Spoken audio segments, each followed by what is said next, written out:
So obviously there have been reports that Daryl Morey is hunting for a star this offseason. We've also seen reports in the last few days that forward Matisse Thybulle is not an untouchable asset for the Sixers, and the Chicago Bulls are apparently pretty interested in his services. So I guess my question is, we kind of talked about it a little bit, but what do you think the team is missing? And do you think by bringing in another star that would really fulfill the things that the team is missing and lacking? Yeah, I mean, I think that, you have Joel, but I believe that you need a number 2 guy. Whether he becomes a number 2 guy with us, we don't know, but you need a 2 closer to 1 than a 3 closer to a 4, because I think that in order for us to really get the best James Harden, I think that we need someone else that can win us a game, or someone else that we can give the ball to in the fourth quarter and he can go out and make plays consistently. And he's a guy that possibly could need a double team. If you're going to go out and get someone, I believe that that's the type of player that you need to go get. If you're going to make a move and you're going to give up, your number 3 or option and 1 or 2 guys on the bench and picks, that you need a guy that I think is ready right away to come in here and be a guy that if Joel was injured, he could be your number 1 option. Would you say, okay, would you say Maxey is untouchable, or if it's No. Okay. So you would deal Maxey for Beal? Yes. Eric coming out swinging. I mean, I'm just saying, if you're trying to win, if you say we're trying to win right now. So yes. Wait, so hold on. So you think you think it's no different. It's no different than the Lakers giving up on Ingram and all those guys to get Davis. They gave up on him because they wanted to win a championship. Do you think they would have won a championship with those guys instead of Antonio Davis? Is the question. But you think Beal's on Davis's level?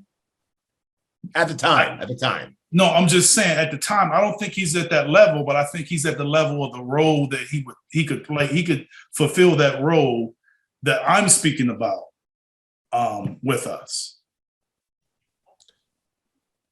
That's interesting. Yeah, I mean, I see what you're saying, but at the same time, you don't think we'd be better with a lesser player than Beal and Maxey rather than get rid of Maxey for someone like Beal, like a slightly lower tier and Maxey? I see it differently. I see that you can, and if you're going to get Beal, that you can get more guys like that fill a role. I mean, my thing with giving up on Maxey, what you don't want to give up is just how young he is, and we really don't know how good he's going to be. Now, that's a hard thing with him. But if you're telling me now that, hey, we're in a win right now mode, then yes, I'll make that decision. But if you're saying, we're good with just making the playoffs and wherever we end up, then yeah, you keep Maxey. Mm-hmm. Yeah. So, and you think Beal is good enough to trade in the Maxey chip for? Yes. What about LaVine? Yeah. Talent-wise, yeah, I wouldn't. My thing about LaVine is I don't know if he would necessarily be a guy that would want to be here long term. Being the younger guy, I think that he would kind of come, but kind of have 1 foot in LA. I think he would kind of be like that type of guy. And I'm not sure if that would kind of work, because you got to want to be in Philly to play in Philly. Like, you got to want to be there. It's hard to be a casual player there. And I think that Beal, for how things have gone in DC and where he's at in his career, I think he's looking for this type of team where he can go and have a chance to make a run. I would think so, yeah. And I don't think him and LaVine, and I don't know either of them personally, but I just kind of, I would kind of, looking at LaVine, I don't think he's that kind of guy that would want to come to Philly to fill that role. I think he's looking for more of a number 1 option. If it's not number 1 option, then let me go where I want to go. Mm-hmm.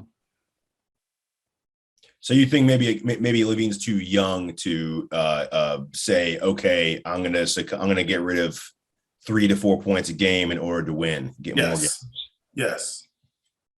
And that's what you gotta you have to be in that mode. And I don't think he's there. I think he's in the mode of going up. So if Beal signs a massive deal with Washington, that's him saying, I don't really care about the wins, actually. I want to continue scoring. I mean, you can never knock a guy for signing for. No, of course not. No, of course not. You sign for the money, then you figure out everything else with a trade. But when you sign for that money, you're kind of getting rid of options, though, aren't you? Though, I mean, like, yeah, you are, but you only have this span of your life once. 100%. So, but he's kind of saying when doing that, like, okay, like I know we're not because of this massive contract. We're probably I think with Beal, I just don't know if Beal is going to demand it. I don't know if he's going to do that. So it kind of depends on what Tommy and the Wizards are kind of trying to do, and how close they think they are. Yeah. Now, Teja, where are you on the Maxey? Are you on more the mindset to trade Tobias to get like a John Collins type, and then kind of build around what we have, or like kind of what Eric said is win now mode? You trade Maxey and Tobias because we'd have to probably trade Tobias too in that deal, correct?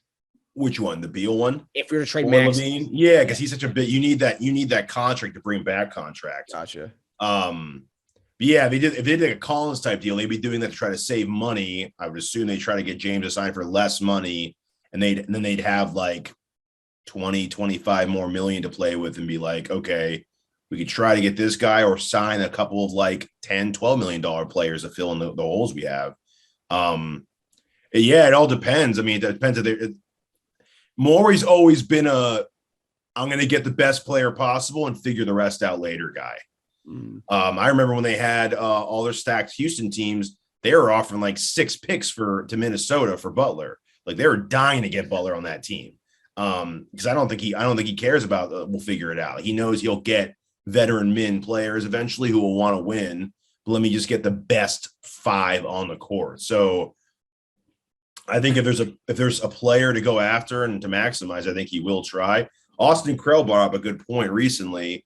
And it was kind of what we were talking about. And he said, if it came down to having to give up Maxey to get Beal or not having to give up Maxey and get LaVine, what would you rather do? But I see what you're saying about the whole LA thing and being committed here. But I think as far as having the best talent, I think it would be probably better to have the LaVine and keep Maxey. But then again, my mind started going, how would that really work? Like, what are you going to have LaVine playing 3? I mean, like, who's going to play 3? I mean, like, so would you go Maxey to the bench? Would he be our 6 man going forward? I mean, like, that's for them to figure out. That's what you'd have to do. You'd have to do that, though, right? You couldn't have at the end of games, maybe you'd have like a really small lineup, I guess, to have all those guys at the court at once and be matchup nightmares. But at the same time, we'd also be a defensive mismatch on the other side of the court because you'd have LaVine guarding like Butler, and that ain't going to fly. So yeah, I mean, it's going to be a very interesting offseason. If you were, besides the whole star hunting aspect of it, I'd say we need a rebounder. Both Raptors and Heat demolish us on the boards because many times it was Embiid getting the rebound, or if it was like a loose ball that we scrambled to grab on the ground, like that would be it almost every time. It was Embiid 2-on-1 trying to get a rebound or a bunch of scramble for it. A 3-and-D wing player. I mean, I love Danny Green. He's been a great service to us, but ACL at that age, man, I don't see him coming back at least till, a year from now, which would be the playoffs. So a vet mid-late season, sure, for a playoff run, but we need to look for that younger version of that. I was hoping Thibault would be that, but here we are waiting for that shot to come any minute now. But yeah, I mean, we do have some assets to give. We do have flexibility. So if there is that player to get, I mean, we can do it. We can turn a lot of heads with a big deal if we wanted to. If we saw that player to change it for us, we can do that. We do have, and that's a luxury to be there. But but 3-and-D, dog, rebounder. If we're just talking about filling gaps and holes, I mean, Maxey would fill a huge hole. I'm not saying I don't want to be a six man, but that would be a huge hole that we fill for that. Like, I mean, I believe that that's his best role on this team. Just coming in and just putting it on in the 6-man role. Yeah. Yeah. It worked for Hero. I mean, they tried getting him the starting lineup. I just think that, you got to play him more minutes without James on the court. Because then he can be a primary ball handler. I think you limit him a little bit having him play off the ball as much.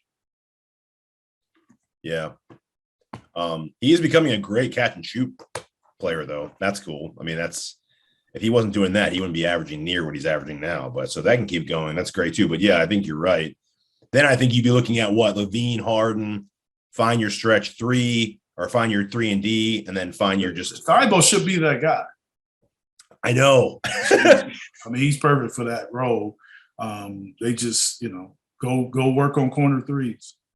But he's a free agent after next season, so they need to start making their decision with him soon. Like, is this the guy we're going to resign long-term, give money to? Or is it like, do we have to trade him? If he makes a corner 3 and he'll decide it for them. Yeah. Oh, absolutely. At that point, he's like, oh, this is our 3. This is our 3 for the next however many years with Embiid and Harden. Yeah. I think they were hoping for that just to happen and him to become that guy. And then as far as 4s go, once you start, if you do get rid of let's say you got LaVine for Harris and someone else, right? And assets. I think that 4, just a good rebounder who can shoot and it's not a defensive liability.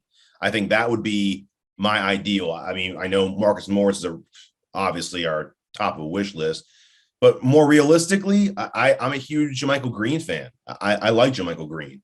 He can even play some small ball 5 when Embiid sits. He could play 4. He has a decent shot. He can switch a little bit. He could rebound. A guy like that. I saw Jackson Hayes might get traded from New Orleans. I mean, he's a dog. That guy's a dog, big time dog. So there are guys out there. I think we could fill it in, but first shoe to drop is to see if the Nets keep that pick or if they defer next season and we get that pick back.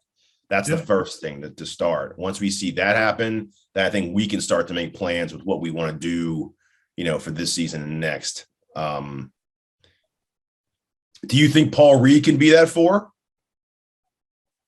A lot of fans want him to step in that position, but I'm like, I think he can be. I think he's a situational 4, though. Still think you need a sort of the 4 that you were talking about, and the Yang can sort of play that role. I think they kind of complement each other. But, yeah, you do. But I think what you're saying is you kind of need a 4 that can do what both of those guys do in one player. One player. I think that, yes, that would be great if we can find that guy. Some guys out there like that, but they're a high priority with other teams in the league too. Bobby Portis, another guy like that. They're high priority. He'd be a good 4, and he could fill in for 5 when Embiid's down. Yeah. But yeah, they are. I mean, teams aren't stupid. They know. And he took less money last year to stay with Bucks for a year. Yeah. So I doubt he does that again. He's going to go out looking for money now. So yeah, lots to be seen over the next few months. So, So for next week, I think the Nets have. I think it's June 1st is the deadline for them to see if they're going to take the pick or not. So, and then I'll be right after our show. But I mean, I think I've already seen reports that people are saying that the Nets are probably not going to take the pick this year. It's going to wait till next year. So, I guess we'll find out more. It depends how well they'll think we'll do next year. So, if they defer, that means they don't think we're going to have as good of a season next year. Yeah. We'll see. Or they don't know or either they don't know what they're going to do. Or they free think agents and the guys that they have. Yeah. So, that's true. Leaving spots open. Yeah. Yep. I mean, I do like having the pick just to have, it's fun to watch the draft. When we don't have a pick, it's not fun to watch the draft. You saw the NFL draft, Eric. You didn't have that first. Yeah. And it gives you one more asset, right? I mean, you can't trade picks back-to-back years, but you could draft them and trade them. I'm sure there's definitely ways to go around that in the NBA. You could Tell a team, who do you want? We'll trade them to you 2 minutes later. Who do you want? So, I mean, I'm sure there's ways around it. I mean, I don't know all the tricks and the trades of that, but, you know, it's one more asset to have. You have another asset. You have Thibault. I mean, no, I don't want to give up on him, but Maxey, you have a pick. So we do have things, you know, to trade off. And, you know, 23 is something to scoff at. What we get Maxey at 21? Yeah. So things can happen. Yeah, you never know.